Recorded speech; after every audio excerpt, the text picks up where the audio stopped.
everyone, it's Nina and welcome back to my channel. Today we are going to be doing a video of reading all 3 books in the Tarot Sequence trilogy. These are a set of adult queer fantasy romance books. And I said trilogy, but I feel like that is a little misleading because I believe this entire series is kind of like a set of 3 trilogies you can think of as like seasons of a TV show. Only the first 3 books are out now, but I believe the 4th book is slated to come out in early 2026.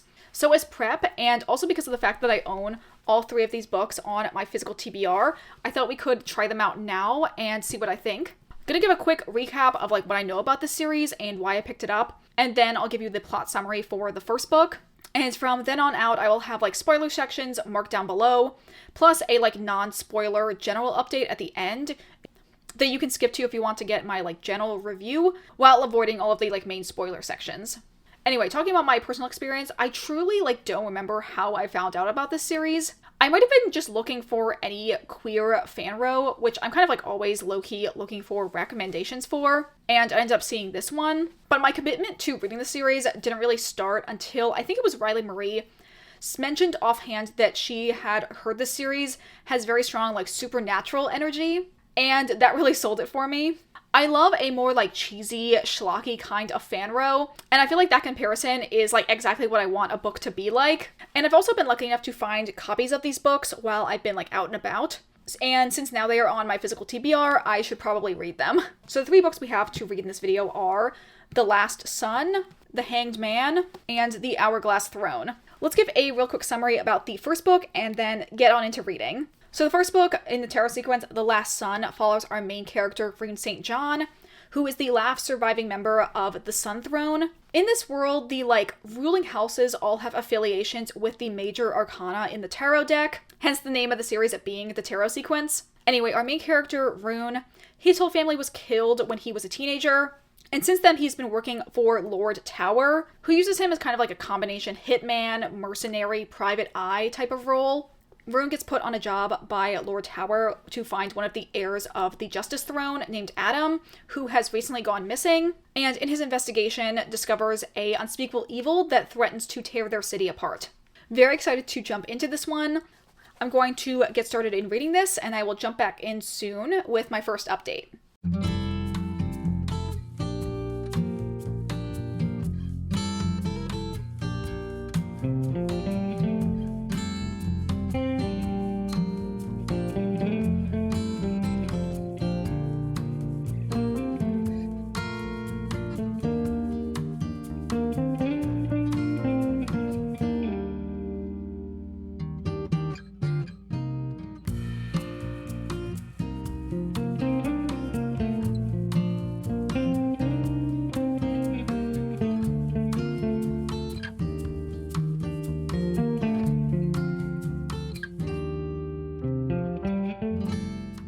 So a little bit out of nowhere, I've actually completely finished reading The Last Sun. Normally I would give an update maybe the first third or halfway mark, and then just as I make progress in the book. But I started this on Sunday and finished it on Thursday. And the reason that I read it so quickly is because I loved it so much. I just really didn't want to stop reading it. Oh my god, I am obsessed. This series is so well written. The dialogue is just so funny and believable.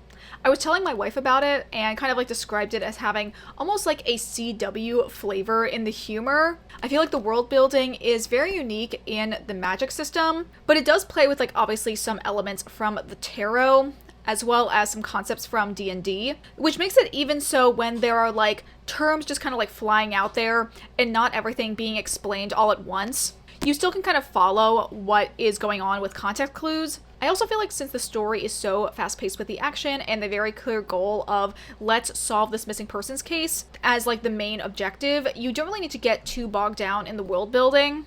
Talk really briefly about the characters. Starting off with Rune as our main character, I love him so much. He's very much my type of boy. I just love a man who is traumatized and will hide that with humor. At first going in, I was so sure that him and Brand were going to be the main ship with that master and guard dog energy. And then we met Adam and I was sorry to this man, who are you? You're the love interest? But as the story went on, I did learn to like him a lot more. I do think he's not as fun as Brand, but I'm also like kind of fine with Brand just being this like platonic third party. I mean, honestly, the big brain move would be to make them all kiss, but I don't know if that will happen. I was also laughing at this with my wife, but like, okay, fantasy world, main character's name is Rune. That's a pretty fantasy-ish name. And then his bodyguard's name is Brand, also a very fantasy-ish name. But then we learn, like, halfway through the book that Brand is short for Brandon. And I was like, you're telling me this dude's name is Brandon? Okay, next section I really want to talk about is some of, like, the lore that we've gotten in this book. There's a couple things that I don't really know the specifics of yet, but I thought I would mention here. As I said in the intro, there are all the ruling families that are affiliated with the different major arcana in the tarot deck. Well, I didn't mention what they are, like, the ruling families of. And that is that they rule over a city called New Atlantis. In universe lore is there was some type of like Atlantean and human war at some point in the past, and after that there was the destruction of Atlantis, and all the Atlanteans rebuilt their home partially on the island of Nantucket, which I don't know why, but it's really funny to me that of all the places in the world, that's where they chose for the setting. In terms of like what the Atlanteans are, they feel very like fae-coded, in that they have a very like cutthroat society. They have like a kind of glamour that will hide their true form, which is what they call their aspect, that will often kind of like jump out in times of like duress or like really intense emotions.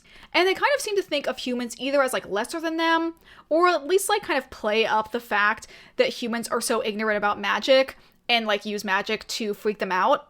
And most of the main characters are Atlantean, except for Brand, who is what is called a companion, who is a human that, like, it literally since birth has been raised alongside the heir of an arcana house to be their, like, personal bodyguard. And they kind of have a magical psychic bond with that heir.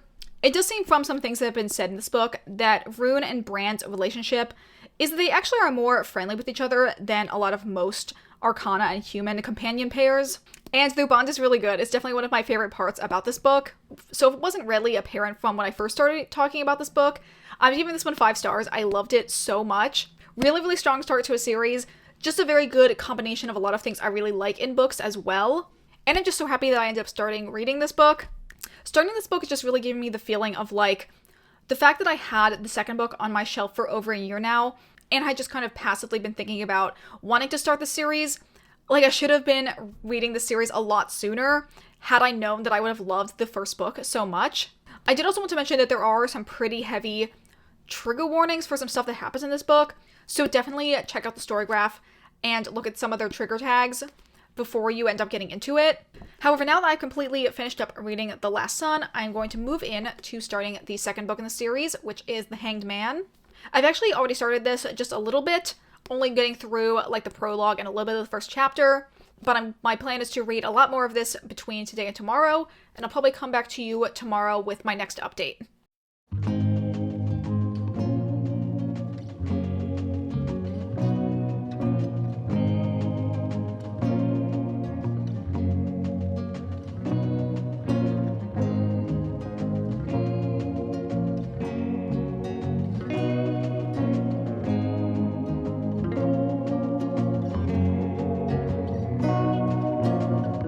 Okay, so it is the next day, and I have been reading more of The Hanged Man this morning. I'm currently at page 96, which I think is like the 4th-ish chapter in here. The chapters are numbered, they just have different like titles, so I'm not exactly sure how far I am in this. But I think this book is a little under 400 pages, so I may be like a fourth of the way through. I'll give a brief summary, and then I will talk about my thoughts in reading this so far.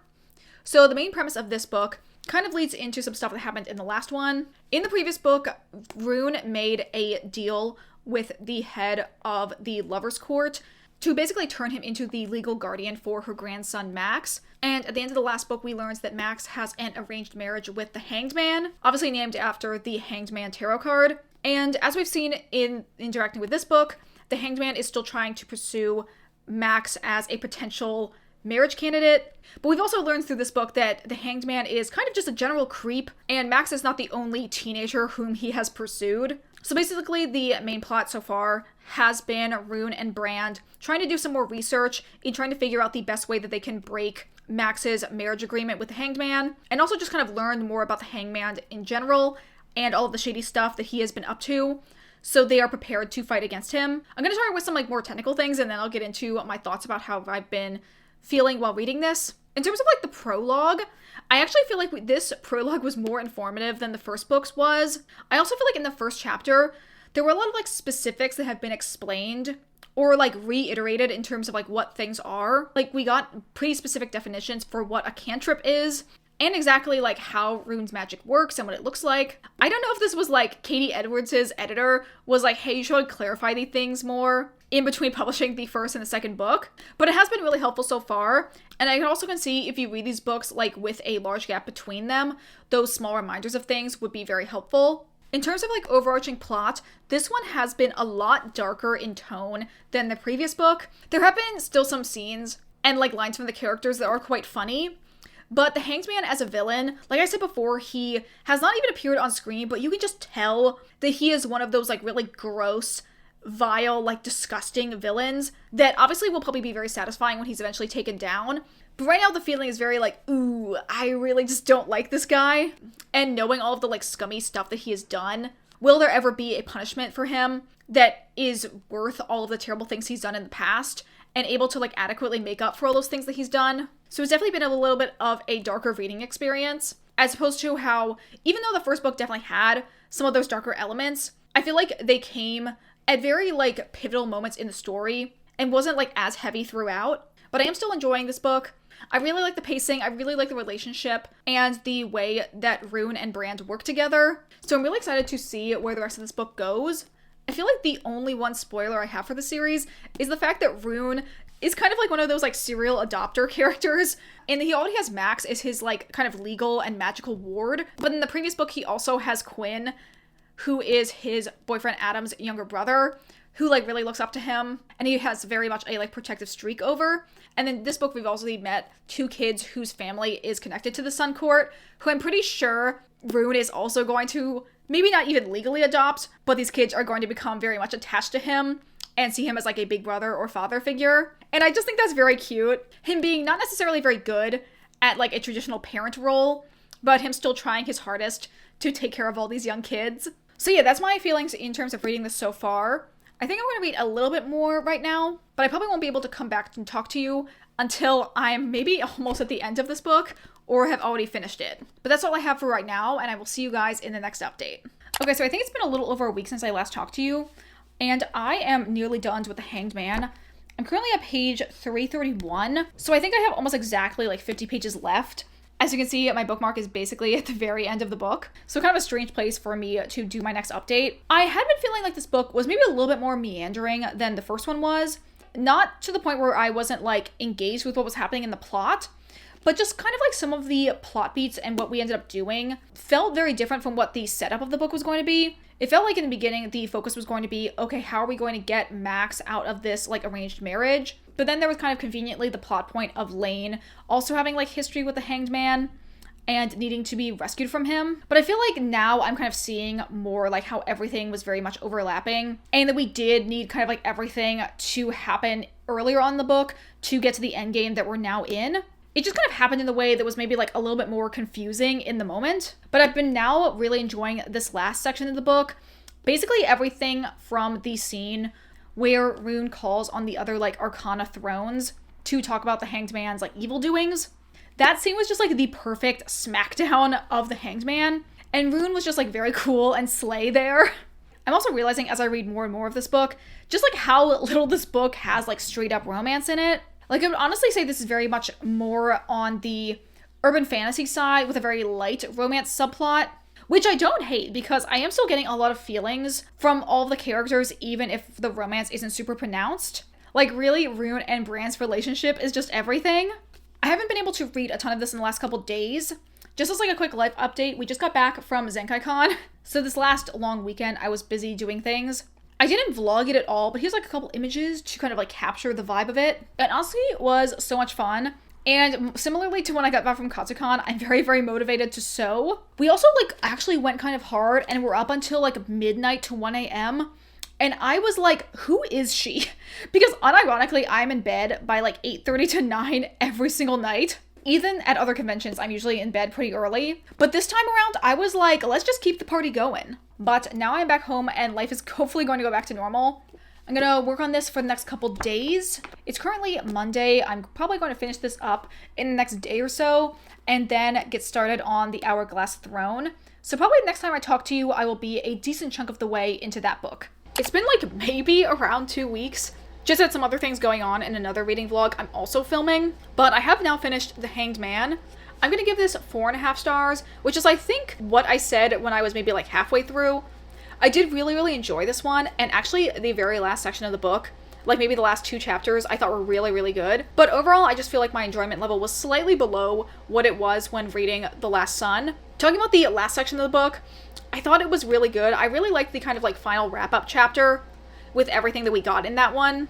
I really like the setup of the fact that Rune and Brand are now going to be working extra hard to reestablish the Sun Throne, and that they're probably going to go back and redo Rune's like childhood home that is currently like infested with ghosts. I also really enjoyed the like bonding scene that Rune has with Max, where he gives him one of his sigils to kind of show that Max is not in his life because of like some like transactional deal he made with Max's grandmother. He now just like wants Max because he like kind of loves him like a little brother and wants him to formally join the Sun Throne, and just kind of like helping heal the fact that Max has always felt like a disappointment and that he's never really had anyone that's actually looking out for him. So I thought that part was like really sweet. I also really love all that we've learned about Anna's character, and that she's also become Rune's designated heir because of all of her powers, and the fact that Rune is trying to like protect her so that she's able to have like a relatively normal childhood, kind of making up for all of the bad things that have happened to her and her family so far, and try and keep a target off of her back because of all of the powers that she has. And the fact that her, Max, and Quinn are all going to be going to school together. I think that's really cute. I'm pretty sure there's a side story that takes place at the same time as the 3rd book that's all about the kids when they're in school, which I'll definitely be checking out once I finish the 3rd book. And speaking of the 3rd book in the series, I have now started reading The Hourglass Throne. This is the 3rd and most recent book that has come out in the Tarot sequence, and I'm not 100% sure about what the overarching plot is. I stopped literally in the middle of a chapter. I'm currently on page 64. In terms of what has happened in this book so far, Rune and Brand were doing an investigation for Lady Priestess when this like clinic that she owns got attacked with like a strange barrier around it. They ended up going in and finding out that it seems like someone who has used this incredibly powerful arcana-based magic ended up killing like everyone that was at the clinic. And as much as Rune really wants to jump in and work on this investigation, he's also really preoccupied with the fact that he now has to run the Sun Throne and can't have as much freedom as he did before when he was just kind of like the contract mercenary for Lord Tower. So it seems like those are going to be the 2 main driving forces of the book. The kind of push and pull between this like murder mystery investigation that's going on and Rune kind of dealing with all of the repercussions of him assuming the Sun Throne and trying to take care of his friends and family while navigating Atlantean high society. I really was enjoying the first section of this book. I really just like all the investigation scenes where Rune and Brand are like working together. Very much kind of like police procedural detective energy. I definitely want to read more of this now. It's currently the only book I actively am in the middle of, so I'm definitely going to focus on reading as much of this as I can in the next like couple days. Life lately has been really chaotic, and I just like haven't had as much time or energy to read as much as I did previously, which really sucks because I was hoping that in April I would be able to kind of like get back to my usual pace for reading. But I am really hopeful, given the fact that I've enjoyed all of the books in the Tarot sequence, that this will definitely like pull me out of that reading slump. Also, I have to show you the bookmark I'm currently using. Will's birthday party was bear themed, and he gave everyone these Care Bear bookmarks, which I think is just so cute. I love the little tassel with the like gems on it. So that is currently what is holding my place in the book. Anyway, I am going to probably run some errands in a little bit and then focus on, in the afternoon, reading some more of The Hourglass Throne. So I probably will come back to you tomorrow with my next update.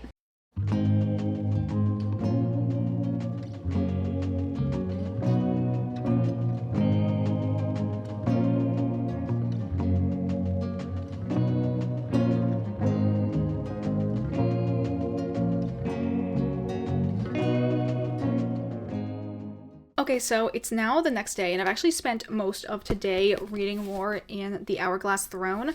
I'm currently at page 150. I'm about to start the next chapter. So I've read about 90 pages since I last talked to you, and I am still really enjoying this book and this series overall. I think I might be enjoying at least this first section slightly more than I was the first half of The Hanged Man. I just really enjoyed the plot line, kind of weaving in the murder mystery elements with everything going on with Rune taking his place in the Sun Throne, and the gala / coronation event that they just had at Lady Death's estate. I really liked all of the development on the characters we've known since the first book, as well as the introductions of some new characters that we've gotten between the last book and this one. I really like the character of Zura, or Lady Death. I don't remember if I've talked about her at all before. She's a character that we met in the second half of The Hanged Man, and she's very cool. I'm really enjoying her kind of big sister / growing friendship development that she has with Rune. I also like some of the revelations that we've had with Chiron's character. Super interesting, and definitely not something I had anticipated at all in terms of some of the elements in regards to his backstory. I do really like his relationship with Lane, and that Lane is very much looking up to him as a mentor and older brother figure, especially with everything that kid went through in the previous book. It's good to see them connecting with someone and bonding. Very excited to continue and read more of this book, so I'll probably come back to you in the next couple days with my next update.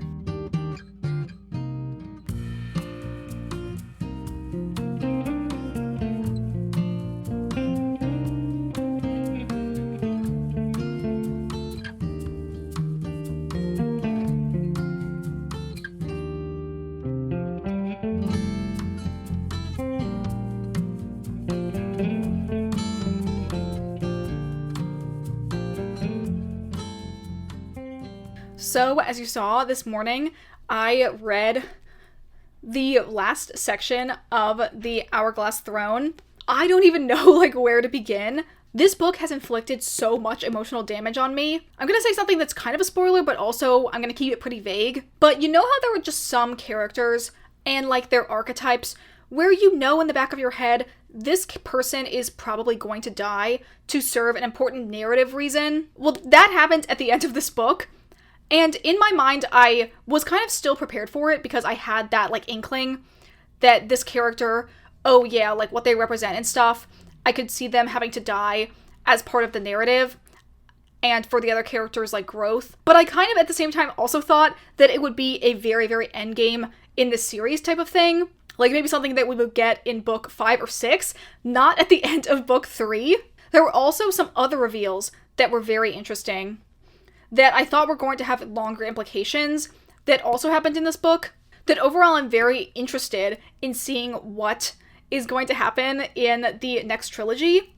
There were definitely still some very funny lines, as you probably saw from my reading earlier, where I was laughing out loud at some of the things that were happening. But at the same time, there were also some lines that really just hit me so hard. Just everything in the relationship of Rune and Brand really just hits deep, and I just love their relationship. I think it's so beautiful. I was a little bit unsure about what I was going to rate this book. I do think I enjoyed it more than The Hanged Man, but I don't think I liked it as much as The Last Sun. I still think the first book is my favorite of the series so far, but I do still think I might give this book 5 stars. If I did quarter stars, maybe it would be a 4.75, just for missing a tiny bit of that perfect special something that makes me a 5-star. But I still really enjoyed this. So I think for all those reasons, I'm probably going to give it 5 stars. And with that all said and done, we have read all 3 of the books currently out in the Tarot Sequence series. There is quite a few short stories and novellas that are set around the same times as these books and kind of fill in the gaps of some of the timeline that I still have to go back and read, and I'm very excited to do that. However, I think I'm going to probably space it out a little bit because the 4th book is not slated to come out until January of 2026. And even then, it does seem a little bit up in the air on if it's actually going to be a January 2026 release or sometime later in the year.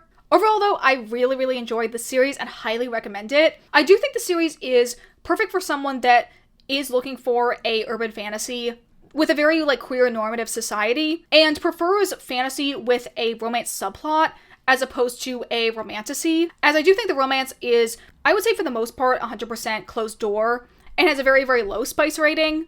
and in some cases is like not even mentioned at all. But at the same time, the emotional beats for both the romance and the like platonic pseudo romance that's going on are very, very strong. As I also mentioned before, this series has a lot of like found family, hurt comfort elements to it, which I really, really enjoyed. I also just found this series to be very fun and so well written. I feel like all the characters were really enjoyable, and it was just really great to see them form this found family. And overall, I found that the world building elements were super unique and really cool. I am very excited for eventually reading more from this world and from Katie Edwards in general. I know that he has a Patreon that I think has even more extra content that I might be perusing in the future, as well as getting all of those other short stories downloaded. I'm also pretty sure that this series overall is like a passion project, and his main job is being a like higher education administrator, which is also what I do for a living, so I really respect the hustle.